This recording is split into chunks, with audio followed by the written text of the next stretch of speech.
A and B are two events such that probability of A is equal to 0.54, probability of B is equal to 0.69, probability of A intersection B is equal to 0.35.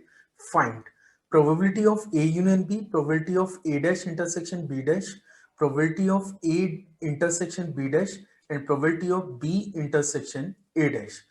तो let's see how we will solve this problem. देखिए इसमें है ना, हमें inclusion exclusion principle लगाना होगा। और यहाँ पे सबसे पहले अपन बात करते हैं कि probability of A union B हम लोग कैसे कैलकुलेट करने जा रहे हैं। So we need this result, ये फॉर्मूला हमें रिक्वायर्ड है। We know it very well कि probability of A union B is equal to होता है P A plus P B minus probability of A intersection B के।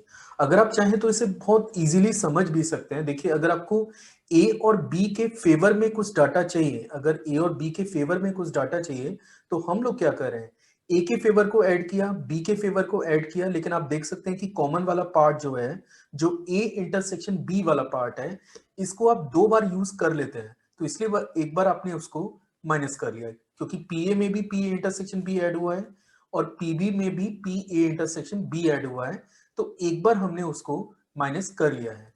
अब question में directly ये सारा डाटा तो गिव ही नहीं है, तो जैसे पीए की अगर मैं बात करूं तो ये हमारे पास है 0.54, पीबी की बात करें तो ये हमें दे रखा है 0.69, और पी ए इंटरसेक्शन बी की बात करें तो दिस इज प्रोवाइडेड 0.35।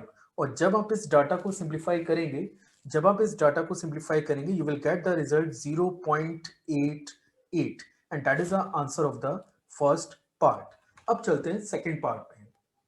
देखिए सेकेंड पार्ट में उसने क्या पूछा है, सेकेंड पार्ट में उसने पूछा है कि just find out the probability of A dash intersection B dash. ये आपको क्वेश्चन में कैलकुलेट करना है इन द सेकेंड पार्ट। ठीक है, अब पॉइंट ये है कि what is the meaning of A dash intersection B dash. देखिए इसको अगर मैं रीड करता हूं तो इसको रीड करने का लॉजिक ये है कि ना तो ए का अक्रेंस हो ना ही बी का अक्रेंस हो।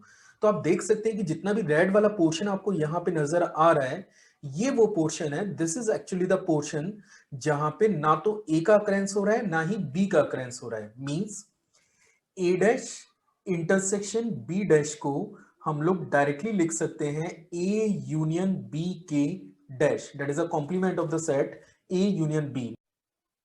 तो देखिए इसका मीनिंग क्या है। मीनिंग इसका ये है कि अगर आप यूनिवर्सल सेट में से ए यूनियन बी वाले पोर्शन को हटा देते हैं, ये वाले पोर्शन को हटा देते हैं, तो फिर आपको ये पोर्शन मिलने वाला है जहां पे ना तो ए का अक्रेंस हो रहा है ना ही बी का अक्रेंस हो रहा है। मींस अगर आपको निकालना है probability of A dash intersection B dash, अगर आपको ये कैलकुलेट करना है तो ये बराबर होगा probability of A union B के डैश के। और we know it that probability of A union B plus probability of A union B dash is always equal to 1.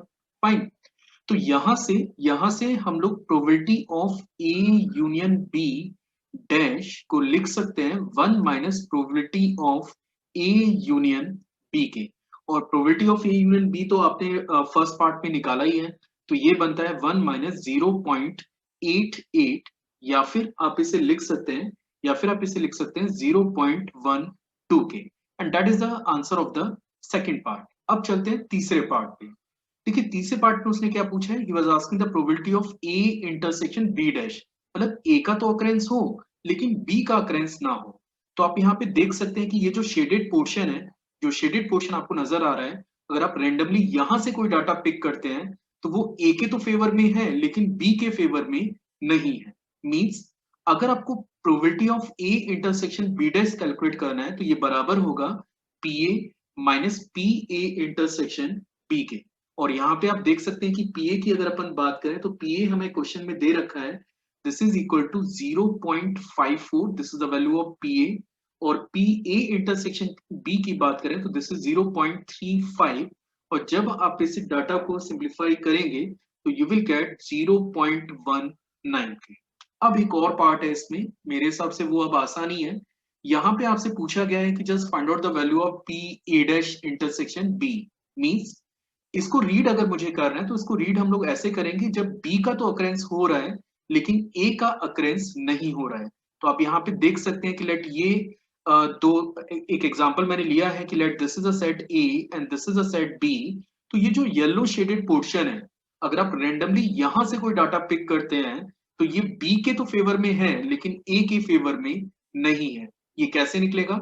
अब पीबी में से, मतलब इस टोटल डाटा में से ये जो कॉमन वाला पोर्शन है, अगर इसे हटा देते हैं तो फिर आपको येलो शेडेड पार्ट मिल जाएगा। तो पीबी की अगर मैं बात करूं तो पीबी क्वेश्चन में आप देख सकते हैं कि ये प्रोवाइडेड है 0.69, this is the value of PB, और ये है 0.35 के। और जब आप इसे सिंप्लीफाई करेंगे, you will get 0.34 and that is the answer of the fourth part. तो फाइनली अगर आप चाहें तो ऐसे लिख सकते हैं कि यहाँ पे पहला क्वेश्चन था probability of A union B हमें निकालना है, और ये वैल्यू हमने निकाली है 0.88, this is the first answer. The next question is P A dash intersection B dash. अगर इस पे बात करें तो ये हमने सिंप्लीफाई किया है और इसकी वैल्यू है 0.12। The third one is P A intersection B dash. अगर ये डाटा की अगर अपन बात करें, this value is equal to 0.19, और P A dash intersection B की अगर अपन बात करें, this value is 0.34। and finally these are the answer for the given question.